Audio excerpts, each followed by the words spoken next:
mobile तोहर हमरा के झपिलाएला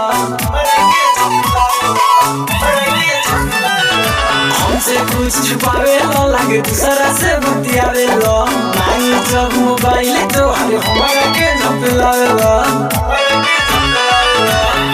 ऐसन जे गलती तू कहला कबूल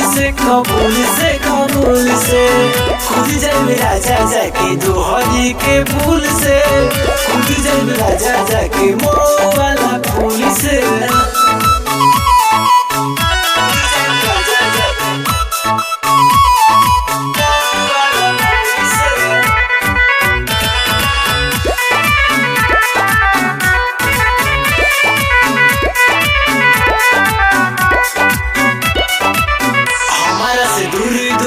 भागल रहता खाली सोचनी पागल रहता हमारा से दूरी भागल रहता खाली सोचनी पागल रहता सास ससुर ताना मारे तोहरे रहन से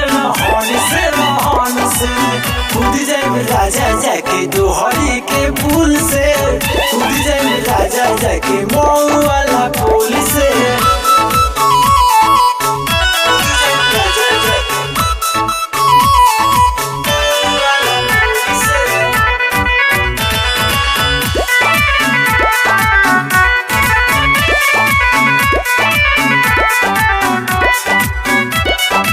समझला ले बाबू बड़ा तू ही फिलहाल हो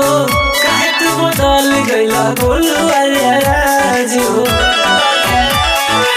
समझला ले बाबू बड़ा तू ही फिलहाल हो काहे तू बदल गइला बोलू राज हो मर जाए आगे हम चूल्ही से जोड़ के हो चूल्ही से जोड़ के